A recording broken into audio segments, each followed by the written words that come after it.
Hi, hello, and welcome to the Heart Talk with Mirchi Swetha. With me is the beautiful, the talented Daksha Nagarkar. Okay. Hi. Hi. Hi, Swetha. Hello. Hi to all your viewers. Hello. And Daksha, which language are you more comfortable in? Koncham English, koncham Telugu? I have seen English and Hindi is perfect, but Telugu, I will try. But I will try my level best to talk in Telugu throughout. Okay? మొత్తం తెలుగులోనే మాట్లాడదాం. Bits and pieces, whatever you're comfortable in. I'm also trying to learn Telugu to the T. Because I'm trying to do my own dubbing now and not have you. I'm so sorry. God. Now what will I do? I don't have any job anymore. God. Okay. Oh no. Please don't even say that. Okay. So where are you from? So I'm from, so that's a long list of places, okay, that you will have to go to. So I was born in Mumbai. I was brought up in Panchgini. It's a hill station where I did my schooling in a boarding school. And then I moved to Bangalore for a bit. And then now I'm put up in Delhi. Okay. Yeah. Very nice. And first film offer, how did you get? Which film was that? Hora Hori. Hora Hori and PKRK? Yeah. RK Rao, PK Rao. So that was more like appearance I did. Yeah. But yeah, full solid film I did with Teja sir. Okay. That was Hora Hori. So that happened. He saw my pictures at one of the beauty pageant that I took part in. Okay. And he happened to see my pictures in the newspaper. You know, when you have these pictures, and they gave me this bike, scooty. I was underage and they still gave me a scooty. I don't know why. So yeah, they gave me that scooty, and so that picture had come in the newspaper. So he tried to contact the organizer, and that's how he got my number. I don't know for how he felt that I would fit into a role of a girl who's kind of mentally not in the zone. That's the kind of role I play in that movie. And how was the audition? So I didn't give an audition for that movie. Okay. I just went to meet him randomly. I met him. He just started talking to me, and then he was asking me about things, a much deeper layer of how I am as an individual. What was the first thing that he asked you? Okay, the first thing that he asked me is, are you interested in the movies? Because I was extremely young. I was like 15-ish when I met him for the first time for the movie. Okay. So by the time the movie went on set, I was 16. Yeah, 16, I think. Okay, Kunjam, let's go back a little bit. Okay. How did this beauty pageant thing happen? So, the beauty pageant thing, my parents, I come from a broken home, so my parents were moving away from each other, and the whole thing was going on, and I'm an only child. So, they wanted me to be in a more secure space with my parents, relatives, and all that. So, that's how, when I was staying with them, to just like cut off from the whole thing. And I was very studious. I was one of those academically dense kind of a child. Oh, that's nice. Yeah, so then just to move out of the whole space and just to clear air. So yeah, that's why I was like doing other things and all of that. And then I took then I was also learning dance at that point of time with Shamak Dawar. Okay. So, you know, a lot of people come to Shamak Dawar's dancing academy to pick people for, pageants and things like that. And they were like, you should take part. And I was like, what can I do? So, yeah, that's how randomly I just took part. And then. So, the dance class actually helped you to get into... But dance class also taught me a lot of things. It made me a hip-hopper and a ballet dancer both at the same time, which is like the most awkward combination, but that is my combination. But that's nice. You can handle both the worlds then. Yeah. For now, yes, I'm handling both.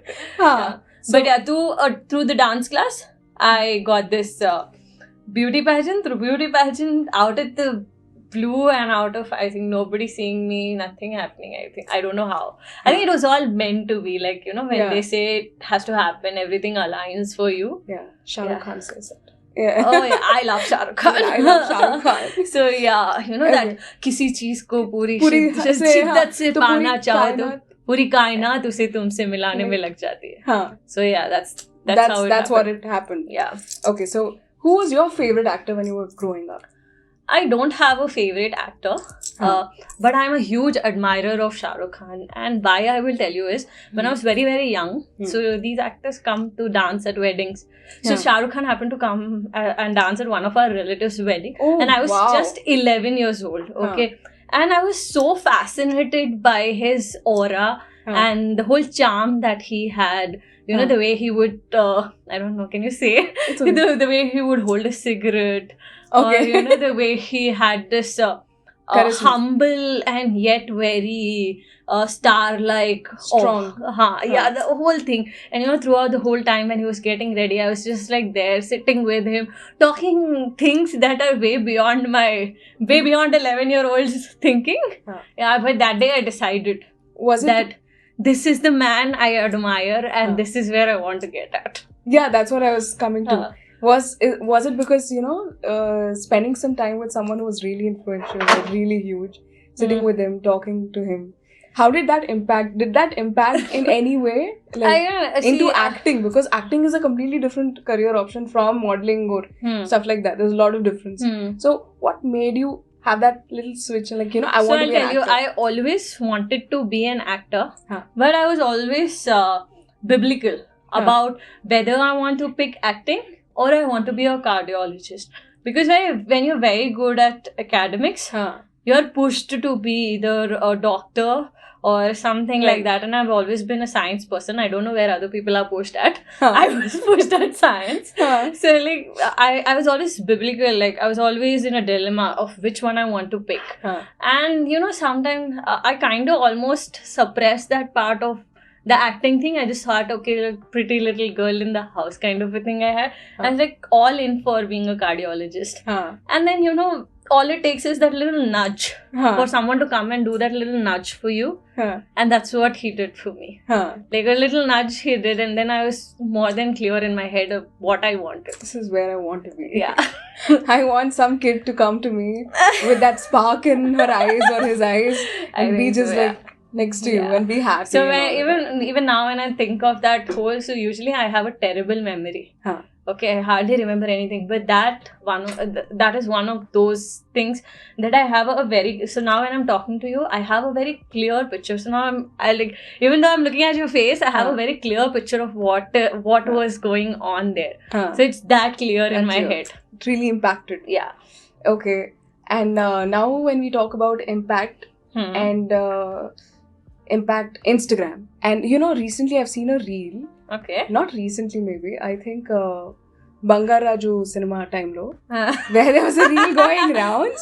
It was you and Naga Chaitanya talking something. Okay. And beautiful background music. Okay. Amazing memes were made out of it. Like, you know, teacher teaching something and two students talking to each other, you know, and a lot of gossips around it. Like in a cute, funny way, but in a nice way. I recently saw another. So that at that point of time, that went viral for another reason. Now it went viral, saying that, you know, on me it is like the star and the college girl. On him, that boy. And then on Naksar, it's like dad who's paying a lot of money. Like, so I am that girl who distracts people. How does it feel? Like, you know, when that video went viral initially, what was your reaction to it? There was nothing actually. I mean, like, all I was bothered about is, you know, because it was zooming in so much, so all I was bothered is everybody else was blurred to me. All I was bothered is about how am I looking? Okay, I'm looking nice, so it's okay to go viral. If I wasn't looking nice, I would be bothered. Did you happen to discuss about this with Naga Chaitanya or like in a casual conversation? I think with Che, I always felt that, you know, I'm sort of an ambivert, okay. But more of an introvert, like more on the introvert side, okay, which rarely comes out when I'm working. I'm pretty like out there when I'm working, but otherwise I'm extremely an introvert. I only have one best friend who I have for like since I was a little kid, and that's the only best friend I have till date.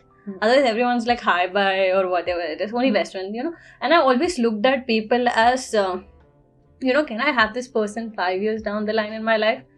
If so, I will try to talk to them as friends or, you know, try to talk to them and be friends with them. But over time, I kind of like a couple of years ago when we were going through this whole pandemic situation and all, I was like, what are you even looking down 5 years down the line? We're not too sure of 2 days down the line. So then I kind of left that whole space, you know, of looking at people like that. Like everyone comes and goes, everyone's a friend. Like that I started looking. But when it came to Che, I kind of looked at him as somebody, you know, who I would see 2 years down the line in my life as friends. He's that person, you know. Everybody should have a friend like him. So I look at him like that. So there's so much respect and there's so much admiration, adulation that I have for him. Then, you know, I mean, I think little petty these things are to, you know, like sort of, you just see, smile and leave it. That's about it. You know, you no, I meant discussing in a fun way. Like, you know, you see how like, every single thing is made a meme out of. Our director teased me the most. I don't know if he teased him. He teased me the most, and then I think once he did tease me in front of him, and he was like, "It's okay." So that's it's okay. We all just laughed at it. That's about it. And you see, getting your first film is actually a very big struggle for people who do not belong to the industry. Okay. But it's really nice to know that it happened really well for you.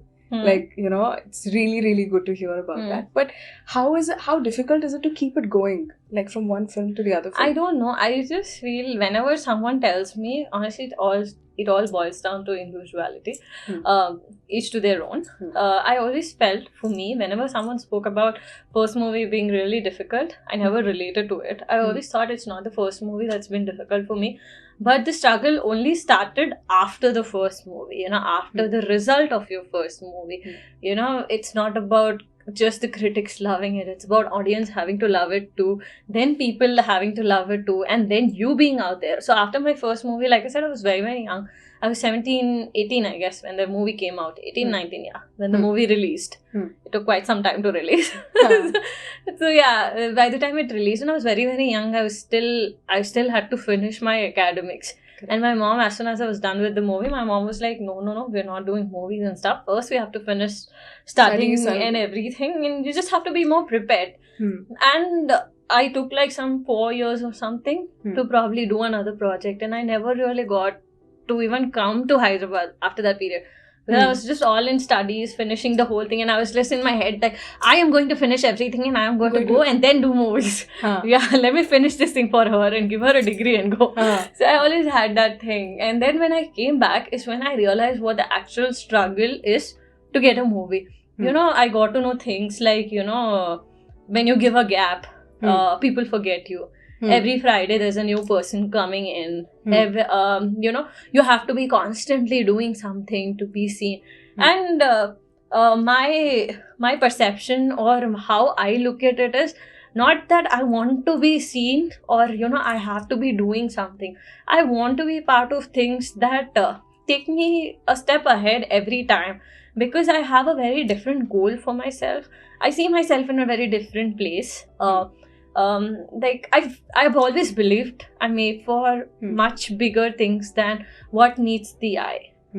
And that is always the work that I put in is also very different. You know, a lot of times I wake up at 3:30 a.m. in the morning, and that's when I start my day. I work out every single day, and a lot of times I post on Instagram and things like that, and people are like, which movie are you doing that you're working so hard, or which movie is, you know, you are going through so much, reading so much, and all. They don't understand is that I am not doing it for this particular thing. I know my destination is very different from what you are seeing it. What you see right now or where I am at right now. Right. That is not my destination. That is not where I want to get it. And it's not even where someone else is at this point of time. Right. So it's very different for what I'm working. It's more about the journey. Yeah. You see, it's never overnight. When people say it's an overnight success, I think it is absolute trash, because yes, it is. Every person works every single day until that night comes. Exactly. Even after that. And that's when people recognize only over that one night when some magic happens. But the entire period of struggle, or, you know, that dedication that you put in, or the hard work that you do, that is what gives that one night. I second that totally. Yeah. You know, recently I was offered this one movie. It was extremely big movie, big director and all of that. There were two girls in the movie, and the part that I was offered, I think anybody in my place, and in fact every single person I asked whether I should or shouldn't, told me yes, I should. But it just didn't feel right for where I am seeing myself. Right. And it only came down for me to thinking, do I see myself as how they are seeing? Or do I still see myself as how I saw myself 3 years ago when I again began doing it? So it all came down to, and also, every single person that I met after I told him, that director, sir, I want you to understand that this is what I'm looking at, and this is the reason. So he's telling me, okay, it's your journey. Keep doing it, it's that one movie that takes to change the fate. Anybody it is, till that one movie, every single person is in the process of just doing things. What they're doing is your choice. But that one movie is the one that changes the game for you. Absolutely. Yeah. And I also think that even when I meet two artists like who paint and stuff, even two artists who sing and stuff, when they think of the first recording that they have done or the first painting that they've made, there's a little bit of embarrassment, or I don't know. I think I've recently also seen a reel where Ed Sheeran shares an audio of his first recording where he was horrible. Okay. Where I was better than him. Okay, I cannot sing and prove, but I was really better than him in that. So when you look back to your work, or how does it feel? Do you feel like nice, or do you feel like, no, I don't want to talk about this to anybody. I want this to be hidden forever. Is there a project like that? Yeah, I mean, kind of. That is also there. But honestly, I'll tell you something very honestly. If I look back at what I shot day before yesterday, I will still feel the same thing. That, I could have done so much better. What the hell are you doing, Daksha? So, there was the time when we shot 2 scenes on 2 different days, similar scene. So initially we just shot it, and then director had this new idea and we had to shoot it again. We planned to shoot it again with that idea. And then when I looked at that one, what we did there, and I was like, what the hell am I even doing there? And it was just 2 days ago. So I think it is an actor's or an artist's thing, that they're never satisfied with their own work. And, if it is really bad, just tell yourself, even a Katrina Kaif had a boom before she is Katrina Kaif. Yeah, definitely. So it just doesn't matter. You just have to keep working hard, pushing yourself, push boundaries. There were times when people told her she cannot even dance. Like, I don't see a better dancer than her. Yeah, absolutely. Sheela ki jawani hai. Yeah, like so many people like that. Just picking up example, Nora Fatehi. So many people like that. Like, I don't know, when I was in school, I don't know if my parents would sit with the whole family and watch someone twerking on the screen together. Right. Today with my cousin, who's very, very young in school, all of us are sitting on the same sofa and watching her twerk and appreciating it as an art. Correct. And not looking at it as a vulgar thing. Correct. Or whatever it is. I don't think it is. But yeah, a lot of our society used to think like that. Absolutely. So now we don't look at it like that. It is an art and we appreciate it. To take that kind of a leap, to change the whole perception, to be somebody who is making that change, you have to deal with a lot of stuff, and I'm sure everybody goes through it. Finally Telugu vachindi. I thought you were more comfortable. You're going in a flow. Okay, from now on, let's talk in Telugu. So, ఎప్పుడైనా audition కి వెళ్ళి ఏదైనా audition కి వెళ్ళి ఇంటికి వచ్చి where you really thought మీరు చాలా బాగా పర్ఫార్మ్ చేశారు, బట్ ఇంటికి రాగానే you get a call which says something different, something like they are looking for something else, different kinds of rejections, or accept చేసినా సరే sometimes the acceptance doesn't feel like they're really accepting. They'll be like, the look undandi, meeku aa look undi, meeku aa height undi, or personality undi, and I am an actor, choose me, say that I'm a good actor when you choose me for acting. Or sometimes they reject also for reasons which are really stupid. Like, village character andi, the modern ammai character andi, stuff like that. Alantivi eppudaina did it ever happen to you? What was the weirdest one of all? The weirdest one of all was, I was told that, on these days when you do photo shoots on your Instagram and stuff, the kind of way you have dressed, or the way like he told me you looked very high fashion. So what is it that's left for audience to come and see in the theatre? That was like the weirdest thing I got. And I was like, am I just my hips and my face and my body clothes, or am I just that much? Like that is all that, and even if it is, that is all. Haven't people made careers out of it on a very big level? Yeah, but that is stupid to say. I mean, you asked me for the most stupidest thing. I'm giving you the This is really stupid. This correctly answers the question, which is really stupid. And then you should ask, there's nothing to your story. People should come to the theatre more. So I went back and I told this to one of the person who I feel is very close to me in the movies. And then he's like, that director looks at things like that only. Like he looks at his heroines like that. So he wants to be the first one to show. What the hell is this? Wants to be the first one to shoot? To show you like that on screen. And I'm like, what the hell is this? But I mean, you know, just giving a benefit of doubt, I feel like he might be coming from a different kind of outlook towards women characters, or which is bad. If you ask me, general. it is if it is not just a different point of view. It's a completely different thought process which should not be appreciated, because people are not here only for pictures, they're here for content and good acting on screen. There's a difference between fashion shows and movies. This is very, very weird notion a lot of people have. If someone's good looking or someone is a certain way, cannot act. That's a very weird notion that a lot of people still carry. Obviously, I think it's been broken, shattered a lot during the course of time. But I think still deep down, a lot of people have it. So unless you kind of prove it to them with a couple of stuff, I don't think it's very difficult to get people to believe, like you said, you know, I can act also. It's not just this much. I can't just only dance. I can act also. Yeah, I can cry also. Since Miro cinema, you started from when you were around 15, 16. So how about that beautiful pink part of your life?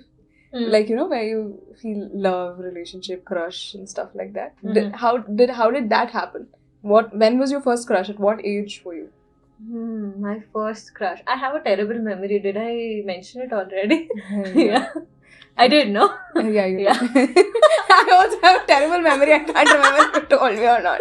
Good. Two people on the same boat. Okay, my first crush. I think it was Shah Rukh Khan only. Shah Rukh Khan only. I think I've always Shah Rukh Khan is universal crush. So, okay. TMI.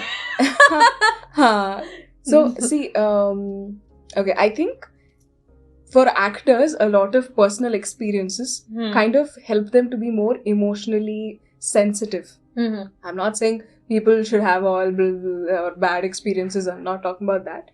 But experiences in life somehow add up to be the actor that you... Because whenever you do method acting or different roles are given to you, it gets easier to get to that point where you relate to that character, empathize with that character. So... has it ever been that something has happened in your life which actually helped you to emote better in films? I don't know. I don't think I have gotten that kind of character which will need me to push the boundaries. Okay. I have a lot to push it. No? But also, you know, when I went to my acting school, something very... which was I think it's Mensier or someone's method of acting, you know. There are two types of acting methods. The one where I learnt is you don't have to always go back to hitting a spot that is dark in your life. You are an actor who's projecting somebody else. Right. You know, the moment you start pulling strings from your own life, you tend to bring your own version to it. Correct. You know, but you only have to play a version that is written by the writer, a script writer, because that's the character that you need to play. You know, bringing in a bit of your personality is different. Your experience and your sorrows to a part is very different. Absolutely. And I think it takes a lot of practice to get there, to not pull on to your strings, but dwell deep into the part that is given to you, the material that is given to you, and then enact feeling that person. Absolutely. So that is how I look at it. I have obviously not been offered, but whenever that's actually a very idealistic way of looking at it. Yeah, like how much, if I mean, I don't see myself only wanting to act for 5 years. I see myself acting for like forever. So how many times do I go back to a particular sorrow and bring it? After a point, it will probably just become robotic. Correct. And I might not start feeling that. And in a process, I'm also damaging the kind of memories I have with that particular trauma, good or bad. Everything teaches you something, I feel. And the kind of attachment, the memory that you have when you want to just be alone and sit down and think about a particular person. You know, you start with the good and then go to the bad. Right. You know, the whole affection, the thing that you have for that particular thing is just gone. And I don't think that's the right way of acting. Absolutely. And I think you are absolutely correct. But where I wanted to get to with this question was that you seem to be a very emotionally intelligent person to me, because you've really strong emotions and you're very intense, which I really, really like about Thank you. you. And I think your presence also is very pleasant, is very happy. And for a person, I hope a lot of people feel that. I'm sure if they're around you, they will definitely feel it. So what I'm trying to ask is that ఎప్పుడైనా సరే, like, you know, when since you are an emotionally really sound person, what was the thing that you have done to express your love towards someone? Or what was the thing that you've done which you've done only and madly out of love towards a person, not towards the art, towards a person? Something that, you know, that you will remember. I'll be very honest with you. I have not experienced the kind of love that I've always wanted. So I've never really experienced that kind of love. I'm not somebody who's had multiple relationships also to kind of get there at some point of time. It takes a lot for me to sort of, at least earlier, it used to take a lot for me to even put my guards or barrier down to somebody, you know. I don't know, you know, today you, or maybe she was telling me, or somebody, you know, tell your aura is really pleasant, you know. I thought before meeting you that, you know, it'd be difficult to talk to you or whatever it is, but it's just so easy to talk to you and things like that. At one point of time, it used to be difficult to talk to me. I used to be this closed person who you cannot break into. It used to be like that. Obviously, it has a lot to do with, you know, like the bad experiences are not just relationships and all. You know, you come from family, or, you know, sometimes things go on and that kind of grows you emotionally or whatever it is. So minus that space. So for me, it takes a lot to open up. It used to take a lot to open up to people. And I think the biggest gift I could give to someone is just be my true, honest, open self. That's the biggest gift I could give to anybody. And I think I've given that to a person. Maybe. Okay. Yeah. And me biggest fear enti? What is your biggest fear in life? In life? Okay, I thought you'd ask in relationship, in getting to dating process. that also is a part of life. In life, my biggest fear would be letting down. There's only one person that I feel is very, very important to me in life. And letting down that one person, the kind of belief, the kind of trust, the kind of faith they have in you. I don't want to let down that only one person. The whole world can be against me. The whole world can think that, you know, she can't do it. As long as the one person thinks I can do it, I will try every single day. And who is that one person? That is one person. I don't know. I don't want to tell. You don't want to tell. One of the person will feel bad. Okay. Yeah. Okay. So that's it. In dating process, I'll tell you one funny story, okay? So you said that I'm very sound emotionally. My EQ is very high and blah, blah, blah. So I started talking to this person, okay? And that person was about like 30-ish. And I was 23. 23 I am.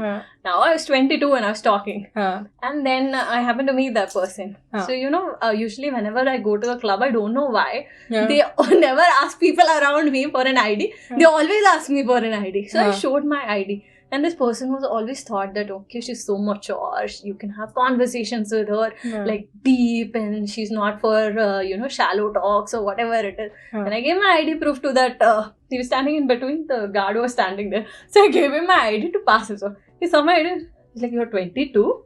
I was like, okay, yeah, I'm 22. He gave it back to me, and then on my birthday when I turned 23, this year. He comes in, he gives it to me, and he's like, I feel you're just too young. I'm like, I'm not going to be dating anymore. Okay. So I am not going to try dating anymore. That's a sad statement. Yeah. Yeah. I just think that you are gauged by by the number on the thing a lot. At least I am. Maybe I gave off the wrong vibe, I think. No, it's not about the vibe. Maybe it's about the person only. Mostly क्या होता है कि when we meet a person, we start to think that they are perfect, and we start to think that there's something wrong with us, that they don't like us. But it's not necessarily that way. But my problem is the number on my ID card. It is not your problem also, the number on the ID card. It is him who gave so much importance to the number. That's it. I okay, let's not get into these things, Daksha. Let's just focus. Okay. So yeah, that was one funny thing. So recently again I spoke to another guy, similar age group, and then he's like, how old are you? And so I was like, guess. So he gave me my age. He's like 22, 23. I was like, yeah, how did you get that? He's like, it's easy, I can get. I was like, okay. He's like, you're too young. That's when I stopped talking. You're too young. You're too young. That's when I stopped talking. Okay. I was like, this person does not deserve it. Doesn't deserve. The first thing that you should ask next time is, what age do you think is appropriate for us to start this conversation?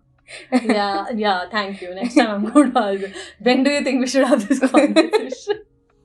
But that also kind of defines, we only talk about how Indian people, Indian society, and all of these things, age bar and blah, blah, blah, blah, blah. But the people I'm talking about are not even Indian. Not Indian men. Okay. And, talking about Indian not being progressive and all of that, we have in India so many people marrying really younger women than who they are and all of that. And, when we talk about different people in the other countries are more progressive when it comes to thinking like these things and all of that, I think it is the problem with the individual, not with the country or the society as a whole. It is individual upbringing. Yeah, it is. That is the problem. Absolutely. Yeah. And speaking of age gap, will you like to date someone who's a little younger to you? Like, younger? Not like a little. Let's say when you are about 28, will you like to go out with someone who's 22, 21? As long as you match my IQ and EQ both. Yeah. I have good IQ also. Okay. Matching both. I'm okay to date anybody. Okay, I don't have this thing, he has to be like this, he has to be like that. I could never pinpoint, or if you want to manifest somebody, you have to have a clearer picture of that person or that thing. I could never have a clearer picture in my head ever about how the complexion would be. I could never make a dream boy is never how he looks, it's about how he makes you feel. I don't know. Okay, so let's now I am a little know about your let's now know about your dream boy, like someone that you'd want to be with. Since you've told it's not about how they look, what are the characters that that you really get attracted towards or feel like want to be with? I don't know, maybe be vegan first. Vegan, number one. Okay. Yeah, because to me, morals are very important. This is very as vague as it can get. But yeah, morals are very important. And my moral stands at not abusing any living being in general, just be it humans, animals, anything. Just not harming, abusing, or looking at myself or human as a species of something that's superior. Correct. That is something which I very strongly believe in. I never want to feel I'm superior to another person. I don't want to feel like that. I will never feel like that. That is how I am as a person. So when I can do that for another person who I don't know, I would do that for another animal. To me, they all stand in the same space. So that is very, very important. That's all. I don't know what next. That's the only filter? For now, I can only think of being a vegan. And what else would I like? What else would you like? I am an extremist type. Yeah, so maybe just be extreme. Like, be extreme in everything. Like, be unconditionally extreme. or match my stamina. You know, like I'm very hyper. So you have to match that energy level, that stamina of my, like I can go on from morning till evening with the same energy. So you also have to go on from morning till evening with the same energy. So that match my stamina. That's very nice. And you've just mentioned before that you wake up at 3:30 in the morning. And very disciplined, yeah. Very disciplined. I want to listen to how your day goes. Okay. How is a day in your life? Okay, a day in my life if I'm not shooting. Wake up in the morning at 3:30ish. I do my pre-workout things and everything by like 4:30ish. Finish everything. Hit the gym by 5 o'clock. I finish working out by 7ish. Get back home like 7. You work from? I work from 5:15, 5:20 to 7. To 7. Oh, that's intense work. So I love weight training. Okay. So that is then I get back home. I have my breakfast. I do my puja. I have my breakfast and all of that. Puja. Who's your favorite god? That's not like favorite god. I believe my only religion is Shivji, like Lord Shiva. That's the religion I believe in. So I don't really follow things like in a way, but I think I'm very spiritual. Okay. In my journey. Okay. Yeah. So I finish all of that, do my meditation and then breakfast and things like that. Then the first thing I do is sorry to cut you. What do you like to have for breakfast? What is your breakfast like? My breakfast is mushrooms, kidney beans and seitan. Okay. Yeah, and some oranges. Okay, that's very nice. Sounds very fresh. Okay. So that's my breakfast, and then for lunch is regular dal chawal, and then in between somewhere I'll just add some dry fruits for snacks, and then evening I eat an amla every single day. Okay. Yeah, and a lot of butterfly tea. Okay. It's like my go-to thing. Like every break I'll have a butterfly tea, and then in the night I have this huge, like very calorie dense shake, which is of a lot of seeds like sunflower, pumpkin, fenugreek, all these things I add, and I make this shake with a lot of protein and some dark chocolate and all of that, and then I drink. That's my dinner. Okay. And what time do you sleep? 8:30.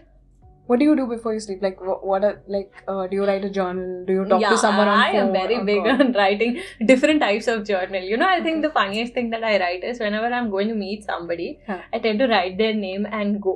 Before in a book, I have this book which is impression book of people. So before coming here, I've written your name and I came.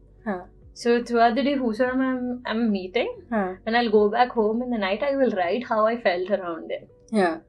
And because my memory is so bad, you know what? I was just about to say that I do the same. Okay. I write after going home. I do not write before I meet people. After I go home, I write down whom I met and how did I feel and what it was like. Like okay, not okay. So the next time when you will call me to meet you or something like that, and if I felt very unpleasant or anything around, so my aura to you will be that. Yeah. So I usually forget. So if in case it was an unpleasant situation, so cool. Or I don't want to meet this person again, I forget about it, and the next time I meet them, I'm normal.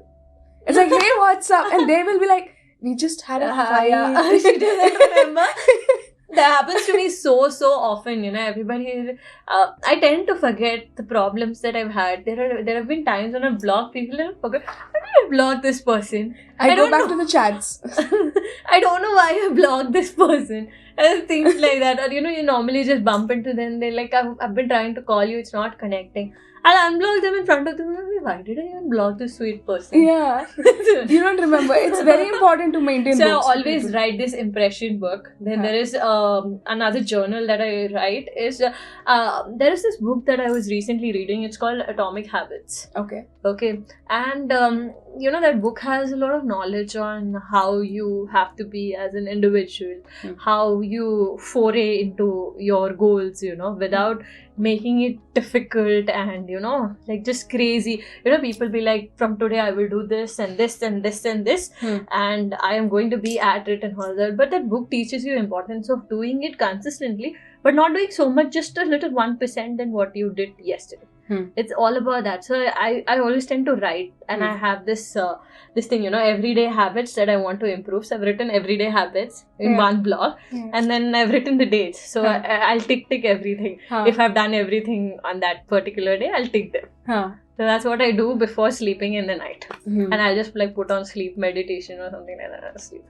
Oh, that sounds really like a very I am an organized freak. I have books for everything. Oh, that's nice. And how does your house look like? My house. My house is all, not my whole house, but where my room is all white. Okay. I love white. White is like my color. I want white in everything. So white is my thing. But it is very minimalistic. My room, as soon as you enter, on the left is the washroom and the walk-in closet that you have here. Then you have another space inside where you get ready and all. Then there's this huge bedding area. And then there is a little a Menlo Park kind of a thing where I sit and I read or I work or I study whenever I want to. Like, I have divided my room into spaces. Like, this is the space where I want to get ready and all of that. This is the space, whenever I go to that space, I will sleep. This is the space, whenever I come here, I feel activated in my head. This also I read it somewhere, okay? If you divide your spaces, every space will have its own energy. So whenever I go to this Menlo Park space of mine, I know I have to get here to work. This is my work space. This is my productive space. This is the space where I want to grow as an individual.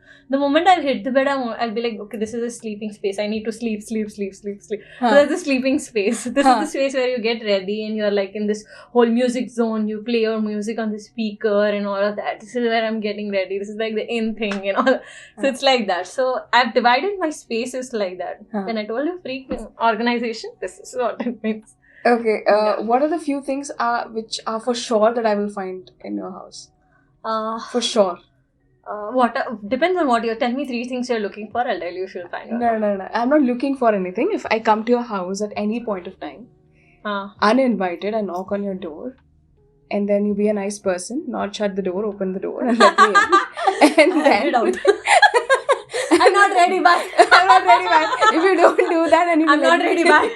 Come after 5 minutes. Okay, alright. But if you being a nice, sweet person and you open the door and you let me come in, and then what are the 3 things which I will find for sure? Like one thing in food, one food item that I will find, one something which is related to dressing or something like that. One place that something special will be there.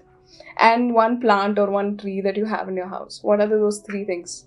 I'll tell you, you will find a lot of animal hair, dog hair everywhere. Oh, okay. First thing. Okay, that's so nice. Bring your own that thing, where you clean and sit. Okay. Bring your own thing. Say a food or a beverage item that you will definitely find would be Red Bull. Okay. Find lots of Red Bull, all sugar-free. So you have to be somebody who likes sugar-free. Plant or tree, no, I'm not into plants and trees. Okay. Or you'll find a lot of books, for sure. Okay. No, actually you will find, I have this huge speaker. Okay, like huge as this huge. Okay. Like huge, yeah, as much as this one. I will find like these really nice those cassettes that you put in it. Every kind of music you will find. If you're in mood for filmy. If you're in the mood for crying. If you're in mood for like party and things like that, you'll find that. Any mood you're coming in, you'll find that. Oh, that's very nice. Yeah. And how do you relax? Other than going to the relaxing space? Anything else that like you do? What do you mean? Like relaxation as in? Maybe travel, or maybe go to meet someone specific, or walk, or maybe there is definitely no one specific to go and meet. Okay. I'm too young apparently for most people. Okay. Yeah. Okay, I do travel a lot. I really love. I'm an adventurous person. Okay. But off late I've discovered this activity called what do I like? What do you like? Okay, tell me the activity. Let's get to the name later. We'll Google it. No.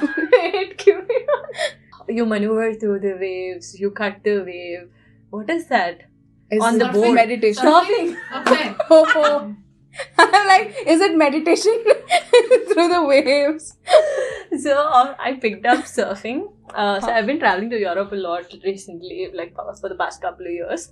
So I picked up surfing. Okay. Okay. So I picked up surfing, and I absolutely love surfing. It is almost like meditation to me. So every time I feel like things are getting very out of hand, it's not something that I want to be at. It is affecting me as a person. Whenever I feel like something is affecting me, I will close off. Like I will shut off. And then where am I? I don't. I like be somewhere where it is peace, where it's like preserving my energy. Those are the spaces I go to, and I think surfing has been doing that for me recently. And it's when you go deep into the ocean, all you are thinking about is how do I survive and come out, because if I'm not going to survive this wave, I am going to die here. It's like that. It's like life and death, when you go deeper into the ocean, you're just sitting there on your board waiting to catch the right wave. And while you wait to catch the right wave, you're dealing with so many other waves that come by you. Either you go down with it or you go ahead of it. That's very much how life is what I think. And when you wait for that right wave to catch, that's when you get onto your board, and that's when you ride that wave. You cut that wave, you ride it, you go through it. It's all your choice. And I think that's a lot. But when you are at that space in the middle of the ocean where there is nobody, no sounds, only waves, it's just you reflecting on your own thoughts, is I think the best space to be in. So that has been my relaxation for the past 2 years. Wow, absolutely. I would love to learn that. I'd love to do that because it really sounds very, very meditatively nice, which is very practical also helps you to do something. Like there is no choice there to be thinking about anything. If you are thinking about anything, you're dying. So yeah. No, I don't want to die. I don't want to die. I will learn this. Okay. Yeah. So that has been my relaxation. Otherwise, I just there is a lot of work which I do with the charity for animals. Okay. I'm also like a part-time activist. I don't call myself as an activist because I think activists do way more than what I do. But otherwise, when it comes to like community dogs, or if the dogs are found and all, be their sterilization or be their putting them through things and all of that, I put a lot of my time into all of that. That's very nice. It is not with the movies and all. Also, I was thinking of starting my own Instagram series, like which says I wanted to do like my Sunday superheroes. And I wanted to collect a lot of people who don't feed who feed stray animals and things like that, and not because they're associated with a particular NGO or something like that.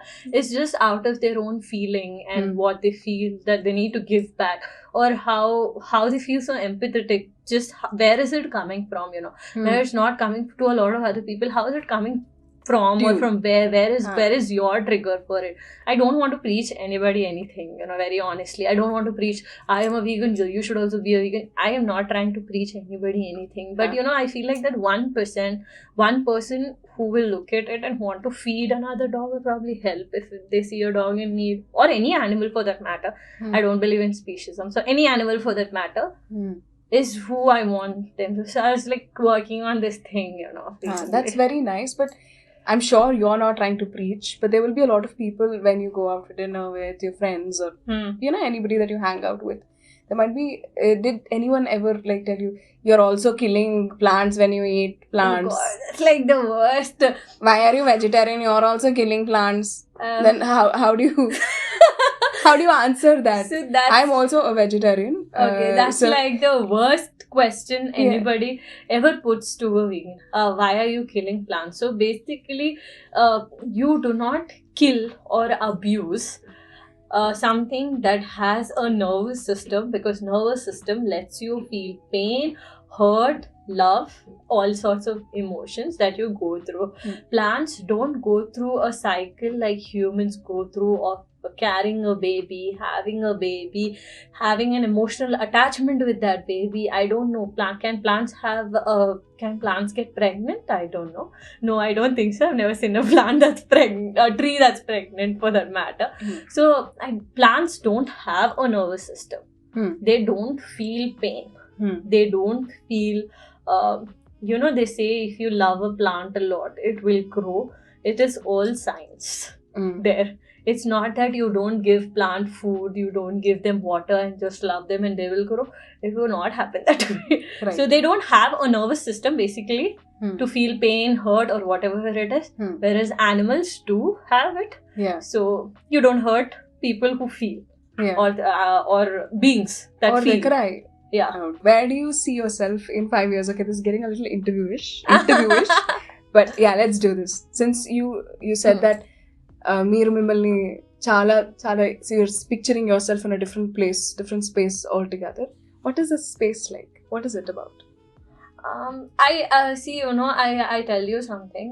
Whenever someone says, I can put people few years down the line in my life. I can put things few years down the line in my life because they are just going to be the same. But when I say as in career wise, where do I see myself 5 years from now, is me picturizing myself in a certain space, and that also means I am restricting myself. It might be more than where I am at this point. Correct. But it is also where I am restricting myself 5 years from now. Right. What if I don't think of it and just do what I'm doing every single day with having that one bigger vision in my head and just keep doing it? Where does it take me 5 years from now? Let it live to the universe. That's very nice. Yeah. But what is that final when you think about that? I know the feeling. I don't know how to put it in words. Okay. I know how it'll feel, but how does it feel there? Does it feel it feels like queenie type or princessy type, because both of them have their own. No, I've never been a princess. What I mean by that is, when you are a princess, it's more about enjoying stuff and having fun in that moment. When it comes to being a queen, it's more about taking responsibility, being in charge and being powerful, and yet having fun in their own way. Princess is for somebody who is privileged. Is what I feel. And when I say privilege, I don't mean a financial secure or a monetary privilege. It also is an emotional privilege for a lot of people. Right. Okay, so princess is somebody who to me is somebody who has a privilege. It could be any privilege. I could be having people that you love who do things for you out of love. I could be very rich, but I might not have the kind of emotional richness that has to offer. Right. Or I might have recovered from something that took me way past where I am at right this point in time. So to me, princess has always been somebody who I felt is someone who comes from a privilege. I am not somebody who comes from a privilege, is what I would say. So you've always been a queen. Yeah, I think that is you take charge. You should take charge of your own life. You should Absolutely. be somebody who maneuvers your own life. You should be the queen or the king or whatever it is, of your, when some women, tell I'm not the queen, I'm the king, I am the king, they want to address themselves as the king. And I'm like, why would you want to address yourself as the king? Why is queen any less? Yeah, exactly. Isn't she equal in your head? Yeah. So, a lot of these feminists I also don't understand. చాలా మంది parents వాళ్ళ పిల్లల గురించి మాట్లాడేటప్పుడు కూడా they say that నా కూతుర్ని కొడుకులా పెంచాను. Like it is not great కొడుకులా పెంచాను ఆర్ నా కూతురు కొడుకులా చూసుకుంటుంది నన్ను. Someone who takes responsibility are you think is higher is it that really that is where the whole purpose of it is dissolved. Yeah. The whole purpose of somebody being a feminist or somebody being progressive is dissolved for me the moment they say they want to either be a king or they've raised their kids as a boy in the family, or they address them as beta or I think the whole purpose of it is dissolved for me. So I think every individual should take responsibility of their own self, be independent no matter where you come from, no matter how rich your parents are or poor your parents are. Just take your own responsibility, and if you are a man, be the king. If you are a woman, be the queen. Whatever you identify yourself as, decide on that. Yes, absolutely. Yeah. Whatever you identify yourself as, I'm okay with it. Yeah. I accept your. It was lovely talking to you. Same here. Thank you so much for coming. It really means a lot to me that you've come here today and you spent your precious time talking to us. And but it was nice knowing you as well. Yeah, thank you. It was fun. Thank you.